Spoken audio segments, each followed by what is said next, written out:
Hi everyone, here's QuickyBaby and welcome back to World of Tanks, and specifically welcome back to my Masterclass series, which go above and beyond my regular tank reviews for people who are looking to try and take their tank to a next level, who are maybe a bit mystified with equipment setups, maybe need a few ideas that they can either build upon or just flat out copy. Today I'm going to be looking at the tier 10 American light tank. It is the Sheridan. This vehicle is infamous inside the game as being the highest damage per minute that's possible on any light tank in World of Tanks.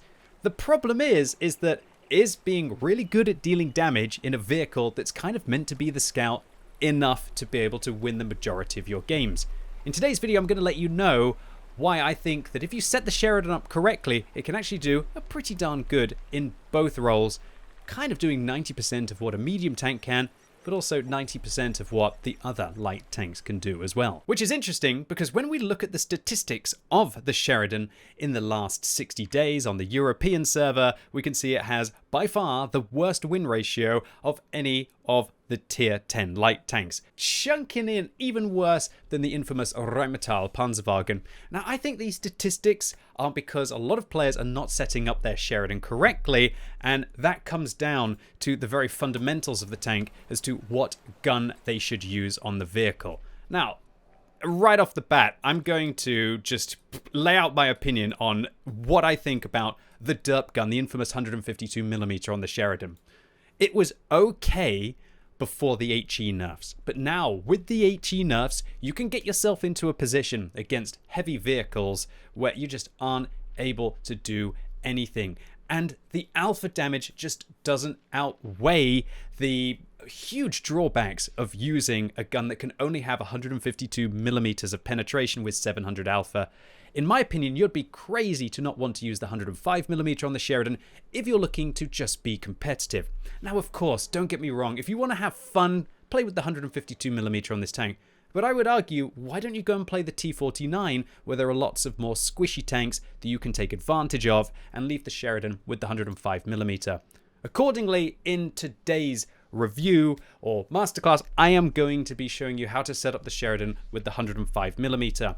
And keep in mind that some of my recommendations for field mods and equipment will probably not be correct if you want to go and use the derp gun on the tank. But I do believe that this derp gun is probably one of the reasons why the Sheridan has the worst win ratio on any of the tier 10 light tanks. A lot of players will just slap it on the vehicle without thinking about the ramifications and adjusting their playstyle around it. So before I give you my recommendations about how to set up the Sheridan, I just want to briefly go over how the tank compares to some of the other vehicles. Look at that DPM, 2500, definitely one of the sweet spots of the vehicle. The pen, not so good, but you can always load gold for 280mm of pen. And the gold rounds on this vehicle don't lose any penetration over distance because they're high explosive anti-tank.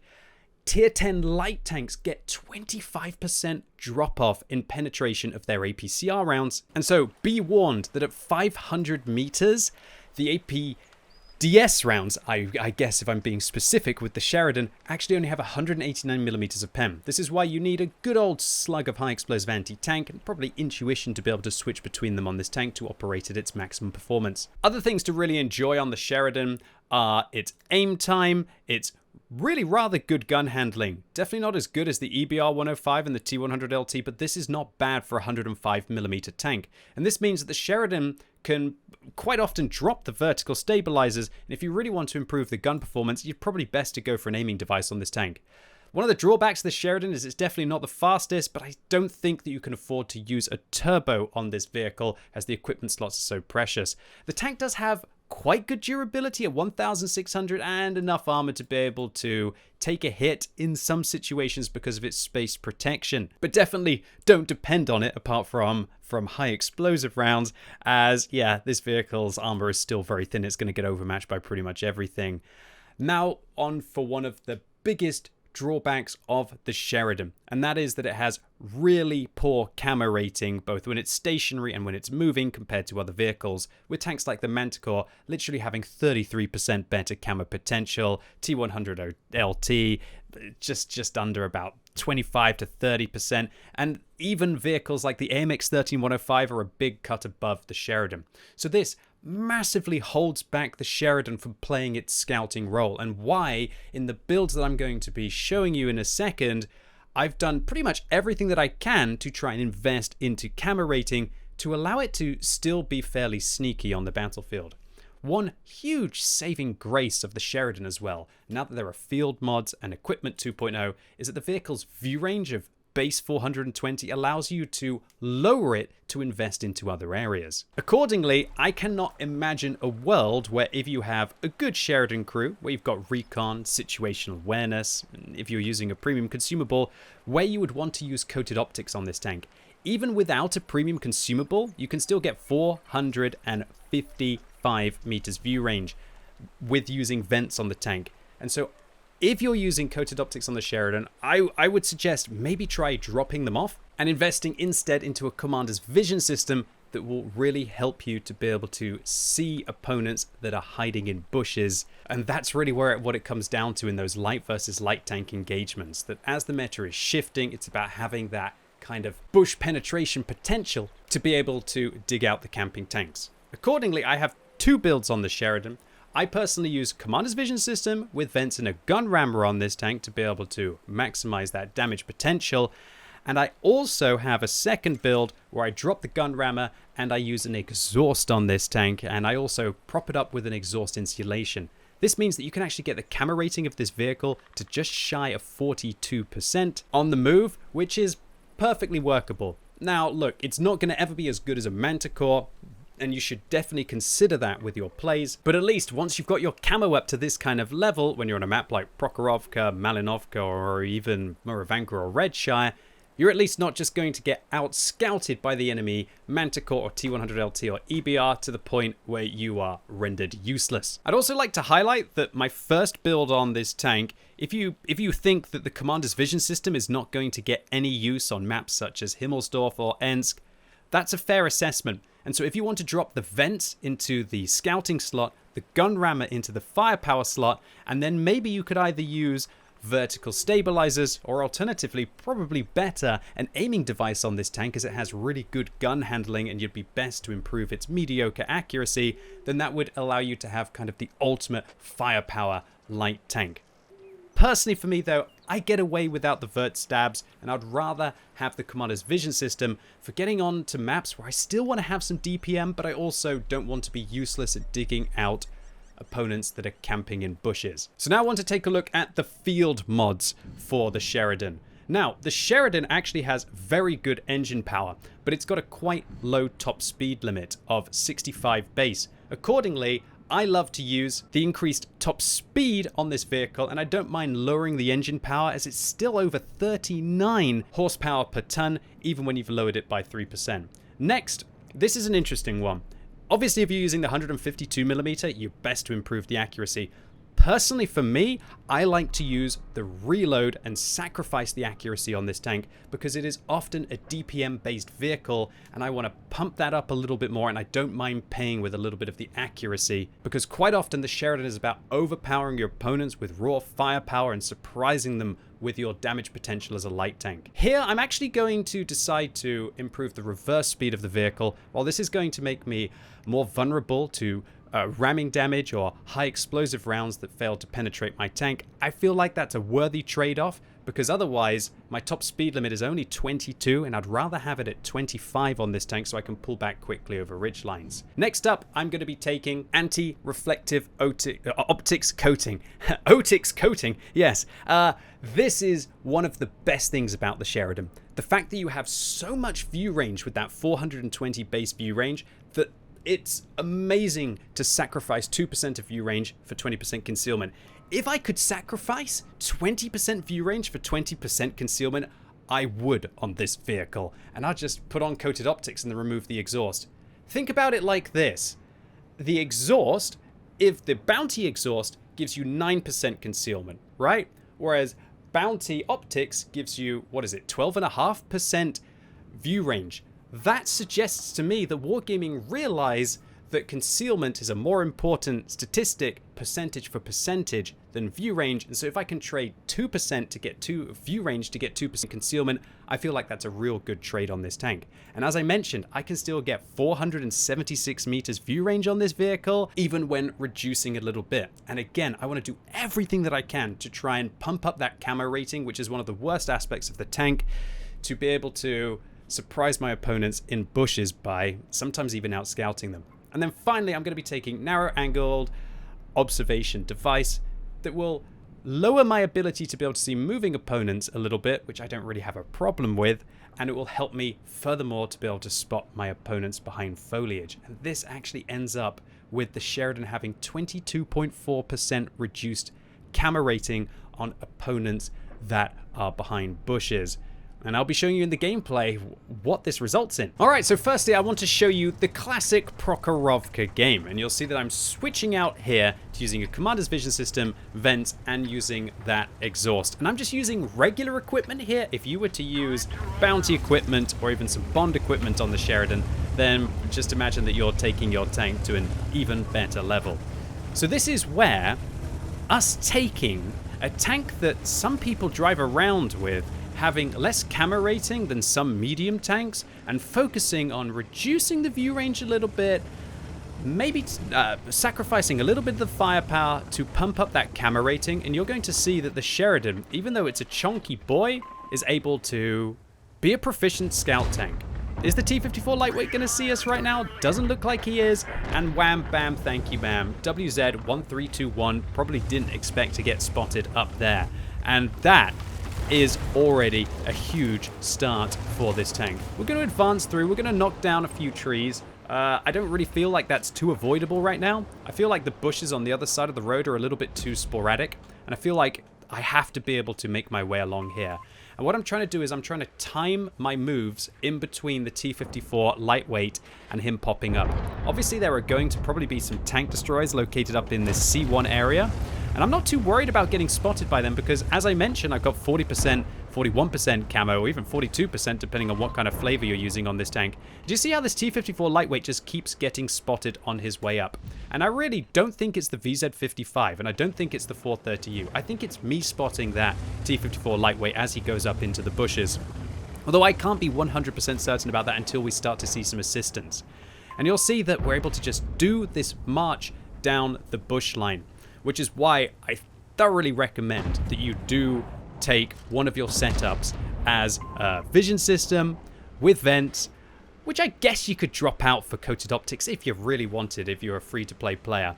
But I feel like you'll be sacrificing a little bit of everything about the vehicle, which is one of the Sheridan's strengths, is that unlike other light tanks like a Manticore, which focus purely into a scouting possibility with being able to dump out the occasional round without very good DPM, I feel like even when you set up the Sheridan like this, it can still get 3000 base DPM, which is pretty tremendous. Alright, so the T-54 lightweight unfortunately isn't getting hit by anything, and I really would love more than anything for that T-54 lightweight to get shut down right now. It's so tempting for me to fire, but obviously that would be a tremendous misplay, unless of course I do get spotted in this scenario. So, oh god, the T-54 lightweight's only 80 meters away from me. Is he going to see me? Is he going to see me? Luckily not. And look at that, I just spotted a T-30 through what feels like about 200 meters of bushes. I have to admit, a commander's vision system when you get all of the field mods is absolutely outrageous. Maybe he's a 70 meters there and he does actually manage to spot me. Now, when you're sitting in the bushes, what I would always recommend is that you're planning like your escape route. And you'll see that's why I was always aiming at the T-54 lightweight for in case he spotted me. And right now, it's just about hoping that the Jagdpanzer's going to miss us. But you see the raw firepower there of the Sheridan, able to do what would have been 780 average damage to that T-54 lightweight very quickly indeed. And we're still getting some spotting on the concept, but luckily we managed to avoid death and we're back up. Now, in that kind of a situation, if I'd been in a Manticore, I probably wouldn't have been spotted. But even in a Sheridan, if you manage to pump up that camo rating, you can still just do these kind of slow walks that other light tanks are usually the only ones that have access to. You don't see tanks like Sheridans, you don't see tanks like the WZ1321 making these kind of bushwalks all that often very successfully. And it's something that with a full camo build in a Sheridan, you can't do it ever as well as a Manticore, but this is one of those situations where a light tank on Prokhorovka can have a game-winning performance, and why it's one of your jobs to be able to try and make the difference for your team, right? If you're the light tank on Prokhorovka, you've got to try and have that big impact. So I'm actually going to try and switch out to an HE round here, and I get rewarded with a 471 damage pen roll there. I'm obviously lucky that this T-30 is AFK. I don't really think it would have made too much of a difference if they were or weren't AFK in this scenario. I think I could have probably still done some rings around them. And I'm trying to use their wreck right now, or the fact that they're AFK, to hopefully avoid a shell from the GWE-100. So what I'm hopefully showing you here is that a full camo build in the Sheridan, you're never quite going to be what a Manticore is. You're never going to quite be what a T100 LT is with regards to your scouting. But because of the incredible view range of the Sheridan, the 420 base, it actually allows you, with field mods, to sacrifice that view range, not take coated optics, and to effectively get an extra equipment slot. And while that's never going to be as good as having the base camo rating that the Manticore has, if you set your Sheridan up in this way, you can get to like 90% of, or maybe it's fairer to say about 80% of the scouting capacity of the T100 LT and of the Manticore. And just like that, we managed to get ourselves 9,500 combined in 5.5 minutes. Next up, we're playing on Redshire Assault, and I would say this is actually a real tricky decision about whether I should take my gun rammer or whether I should be taking the exhaust on this map. However, I ended up deciding that I wanted to take the exhaust on this map, and that is because I said in a video about it a year ago on the EBR 105 and the Manticore that I had this like epiphany moment that because of the way that spotting works in World of Tanks, where your camo resets 10 seconds after you've been spotted and you pull back behind a ridgeline, on a tank like a Sheridan, there's not too much point of pumping up the rate of fire when you're going to have to hide for 10 seconds afterwards, making your way back up into the bush or making your way up onto a ridgeline. And so it's more important to stay hidden and to use an exhaust in a scenario like this to be able to deliver the shot cleanly without getting spotted, or to be able to put yourself in these cheeky situations where hopefully you're managing to spot the ELC without getting spotted yourself, than it is to have a rate of fire where your reload is going to go down to what, 7 seconds on this vehicle, which is kind of pointless. Whereas it would be better to be able to sneak up into the bush, hopefully without being seen, and then be able to deliver that shot cleanly. And clearly we're able to catch the vision here on the 50 TP, and I'm thinking, shall I go for it? Shall I go for it? Shall I go for it? Is somebody going to hit him? Oh, it's so tempting to deliver the shot. But are we going to just sit here? Are we going to go for the shell? In this kind of a situation, seeing how I'm spotting everything, what I'm doing is the same as against the T-54 lightweight. I'm aiming my shell, I'm ready to deliver the shell, and I'm waiting for my sixth sense to go off, maybe against the IS-7. In this kind of a situation, you can't auto-aim at the 50 TP and look elsewhere. You actually have to manually hold the aim there. And seeing how the 50 TP was coming closer and closer and closer towards me, I decided to fire the shell. Unfortunately, it ends up with me getting hit by the Conqueror, but better that I do the 390 damage, deliver it, and then fall back under my own accord, rather than I get caught out with some kind of funny spot, and then I lose all of my hit points. And this is where, what's the point of having a gun rammer on a tank in this kind of a situation? Because I can only go up into the bush, deliver one shot, as we switch out to APCR rounds here, because the heat rounds might not be quite so good against the spaced armor. And now I need to fall back for 10 seconds to be able to reload anyway. And so this is why the Manticore can be oh so proficient even when it doesn't have the best of rates of fire, because it has the alpha damage. And the Sheridan, I use this knowledge, or at least use this idea to be able to, well, get hit by the T-30 there. More on that in a second. That was a very good shot by him. He actually overmatched my upper hull, as we can see. Use this idea to think, well, in these kind of situations on a map like this, would it not be better, considering that I'm never really going to get an opportunity to be going all in, isolating, or firing multiple times, to instead try and remain hidden and to be able to deliver the shots in a more clean fashion. It's the same kind of argument on an FV4005 as should you use a gun rammer or should you use the accuracy device? Well, you'd probably use the accuracy device because you can always reload for another second or two, but if you miss the shot, well, that's just, it can be game losing in a lot of situations because you're going to be caught during that reload. It doesn't really matter if you're reloading for 20 seconds or 22 seconds in that scenario. So in this kind of a situation, the Sheridan is just a predator of a ridgeline. And when you pump up the reverse speed on this tank to 25, you can see it just quickly pull back. We're going backwards there at 33 kilometers an hour. And I feel like in the Sheridan, that reverse speed is paramount because when you fire, you are going to get spotted. Quite often, you don't have the opportunity to fall back behind bushes like on Redshire here, and you just want to deliver your shots and react to the situation and hopefully not get caught out. Unlike how I did against the T-30, right? Nice shot by the T-30. Confident shell, sat there, pre-aimed for me, knew what I was doing, and punished me. And I deserved to be punished for it. I definitely wasn't playing careful enough. So let's see what we can do with our remaining 300 hit points here. We're up to 1,590 damage and 945 assistance. And we're playing on a map, Redshire, where I feel like the defenders are probably almost at a disadvantage, at least with the way that the players are playing.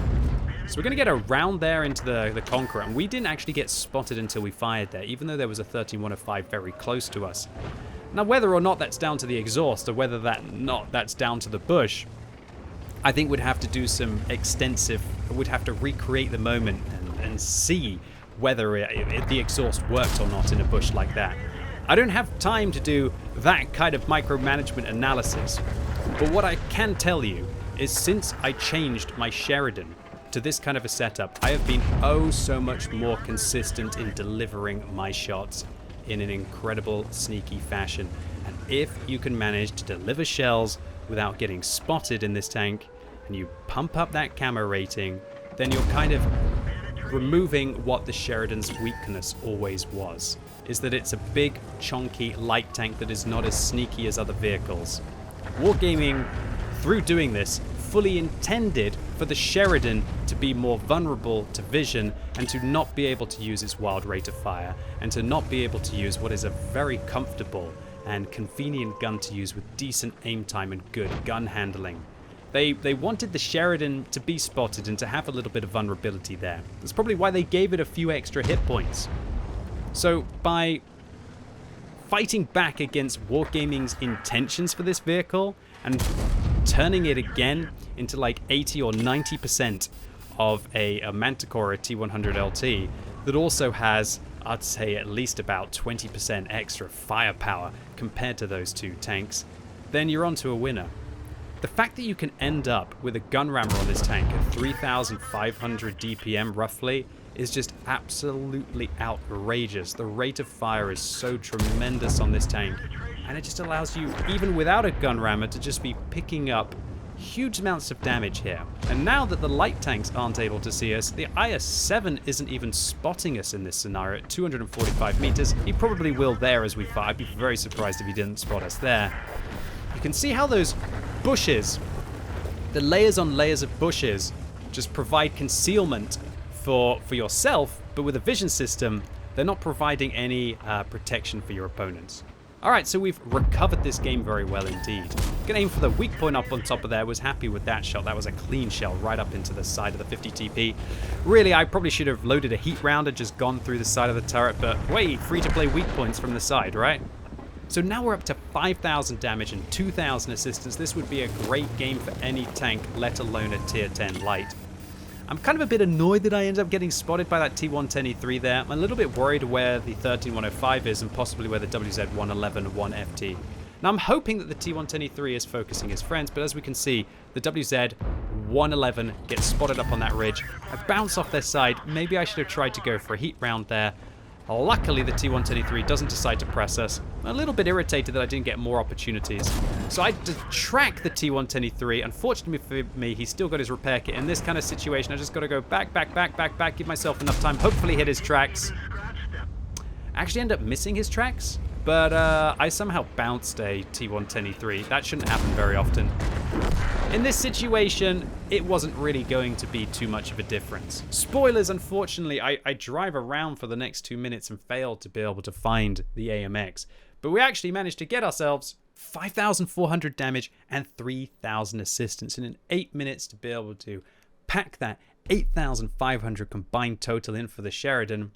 I really feel that maybe it was us that was making the difference in this game. So let's join another battle on Redshire, and as in the same clip that we saw, the same game that we saw, I'm going to be using Commander's Vision System with vents and an exhaust on this tank. And again, that's because I feel just how important it is to remain hidden in these bushes, to be able to be that cheeky scout tank, to be able to have more camo than the mediums, to be able to spot them out for my team. I feel like otherwise the Sheridan is just a bad medium. And while I'm also conflicted about whether it's kind of right to not take a gun rammer on a vehicle that has the best DPM of any of the lights, I feel like in a situation like this on Redshire, it would end up with the Sheridan just being like a non-competitive vehicle, and I'd be worse than most of the enemy medium tanks. I will actually like to say that, oh, nice blind fire there by the 50B, right across, obviously an obvious bush location. It's probably because he's in a platoon with the Foch B, and the Foch B is pinging out my location for the 50B, who's across on the other side of the map. So definitely nothing dodgy going on there. I think it's just good communication. What is dodgy, however, is the fact that I didn't see that M48 could spot me there. And while I've just managed to go up and get 2,300 assistance, which definitely gets a thumb up from me, it's not good that I didn't realize that I was going to be spotted, and I could have died in that scenario.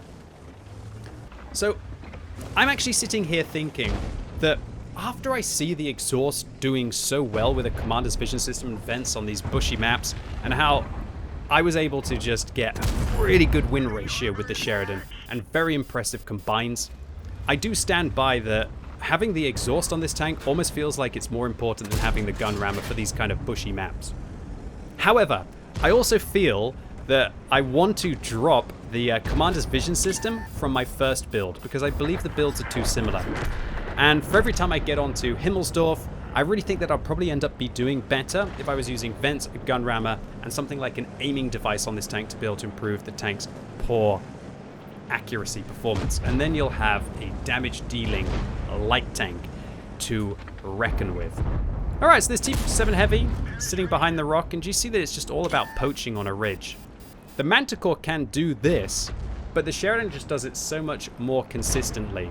Doesn't have to worry about ammunition, and when the going gets tough, well, the Sheridan can get going. In the situations, like for example against that T110E3, if I hadn't missed the second tracking shot, or for example earlier when you saw me playing against the T54 Lightweight, that we had the firepower to be able to put multiple rounds in against them. So we're 3 minutes into this game, and this game is pretty much over. We've managed to dig out all of the enemies from this central position with our vision, and we can see that the enemy Sheridan played a much more passive role at the back. So I'm actually going to end up tracking that TVP with a clean shot into his tracks, locking him down, stopping the Czechoslovakian medium from being able to escape. I'm going to speed up this game, because from here on, it's just very normal stuff. We're going to get a shell into the 50B, shell into the gorilla. Look at the DPM that this tank has. Spot the gorilla, unable to really evade even in the bushes in that kind of a situation. We ended up getting 1,600 assistance against the Sheridan there, because I guess he fired. Hopefully going to be able to hit this RT with an HE shell. Managed to do an extra 500 assistance against the Grandvang, and you see just how funky this vehicle is. It's got the speed to be able to get around, and it's got the firepower when it gets there to be able to clunk through its opponents. And in less than 5 minutes, I will end up with over, wow, 9,500 combined for the Sheridan. This is just one of those kind of games which is perfect for one of the Masterclass videos. It's a fairly boring game to feature individually, but I have consistently boring games like this where you have a tremendous impact even in a short time, which is what you're going to have to do if you want to get things like your third Mark of Excellence on the Sheridan, or even just win more of those turbo-style battles that seem to be decided in the first couple of minutes. Alright, so we're going with the gun rammer here on Siegfried Line Assault. This is a very nice matchup for the vehicle. We're playing against tier 8s, although when you're in a top tier light tank, it doesn't really matter if they're tier 8, 9 or 10. They're still going to be able to penetrate you very easily. So with our Sheridan here, what I want to do is make my way towards the south, and I want to push the south. The Sheridan could also probably do very well located over in a situation up here. You know, going up, maybe I could knock the tree down or knock some of these trees and then pop up here, get a shot, pull back, in that kind of a situation. But I really feel like on Siegfried line, unless you manage to take one of the flanks in the first couple of minutes, that usually the battle's going to be lost unless you see that your heavy tanks are going to win it. And considering that we've only got 3 heavy tanks against 4 heavy tanks on the enemy team, I felt that I wanted to just go all in along this southern flank, let the chips fall where they may, and hopefully be able to take the game down. So you'll see that I don't actually fire until I get spotted in case maybe the Kunstpanzer doesn't see us there. But as soon as I am, I might as well fire in that situation. The Manticore on the enemy team actually ends up evading us here. But right now, this is where we want to be. We are now hull down against our opponents, even though really going hull down only... It's not like this thing's got a good turret. Don't expect this thing's turret armor to work. But at least we're giving our opponents quite a small target to hit at. The Sheridan doesn't have the biggest of foreheads. I'm not saying its turret armor is... I'm not saying its turret is small. Far from it. But in this kind of a situation, with 10 degrees of gun depression, and being able to just absolutely dump on our opponents with 3,500 DPM. This is the gun rammer Sheridan rocking and rolling on a ridgeline. Now you might notice that I'm actually getting a little bit of lag on my shells. That's because my connection was really struggling this day. My opponent's a little bit jittery all over the place. And in a couple of seconds, you're going to see just how bad my connection was.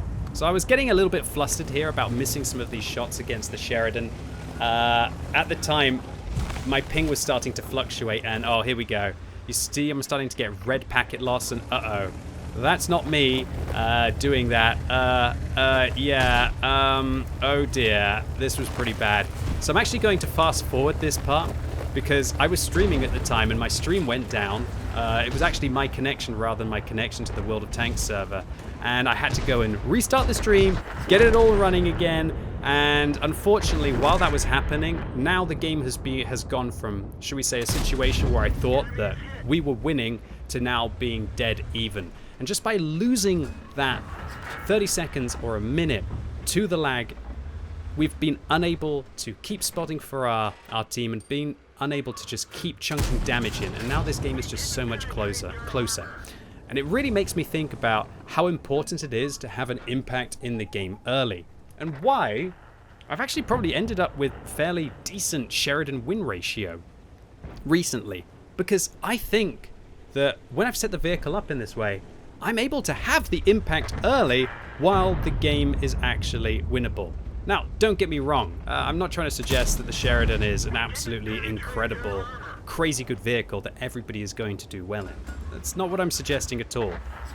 But if you're a confident player out there, and you know how to play your medium tanks aggressively, and you set the Sheridan up like this, I'm telling you that you're probably still going to do better in a few of the other lights.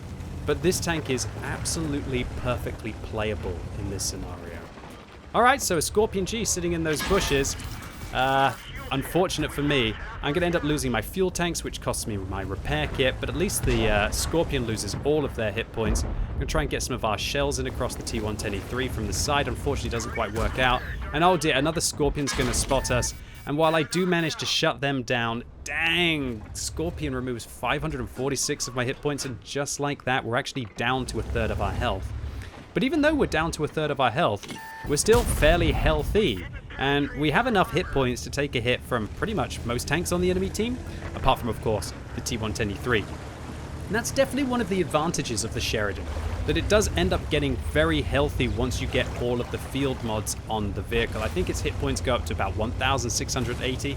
Clearly here I don't have all of the field mods on the Sheridan, which is probably why I didn't spot the Scorpion G there. Maybe if I'd had all of the field mods, I would have been able to see that Scorpion G in the bush, because I could have taken the field mod that removes camo by 3% in that scenario. So every little helps.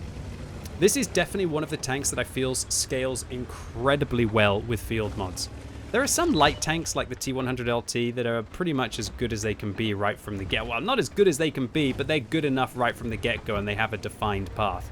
I really think that the Sheridan, as it gets to sacrifice view range, and it definitely really benefits from taking the extra camo rating, is one of the better vehicles with regards to field mods and how it scales with them.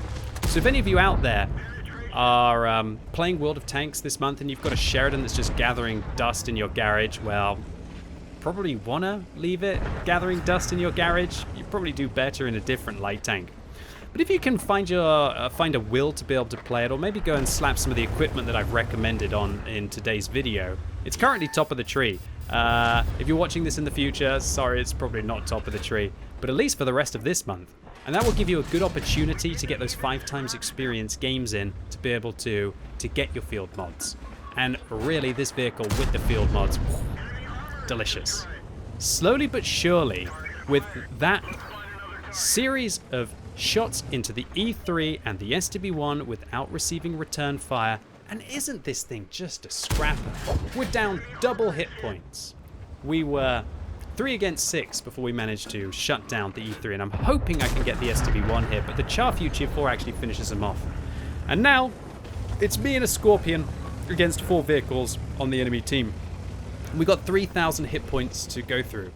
And while this isn't going to end up being the greatest game I've had in the Sheridan, I really feel that this is a beautiful game. Everything went wrong with the 30 seconds of lag that I had in an assault game where every single second is precious. And yet we're still fighting tooth, nail, claw, everything to be able to get back into this one.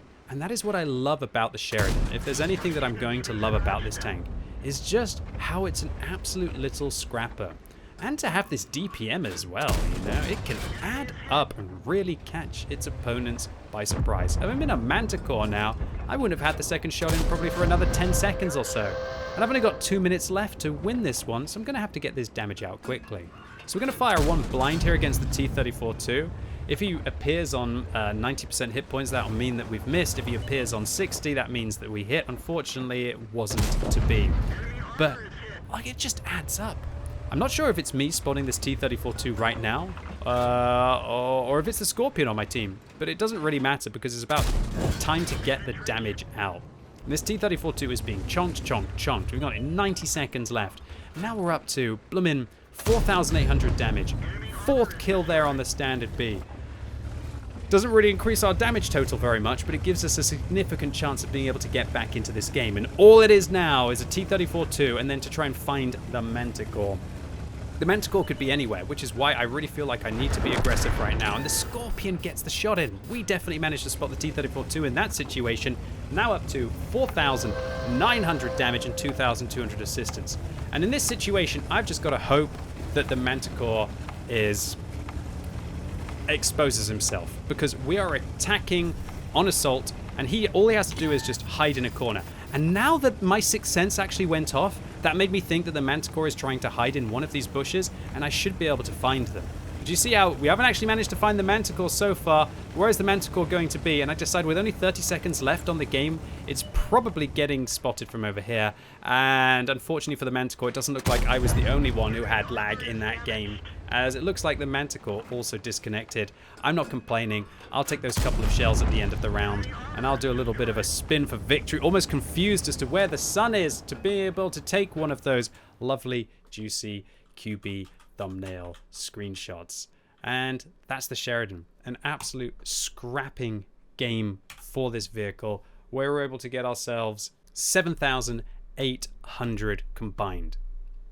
And all of these results that I've been showing you today in the Sheridan, considering that I also featured the Sheridan on the channel just a few weeks ago, will hopefully give you an idea of why I easily achieved my 3rd mark of excellence in this tank and did it in pretty much just a few hours of gameplay.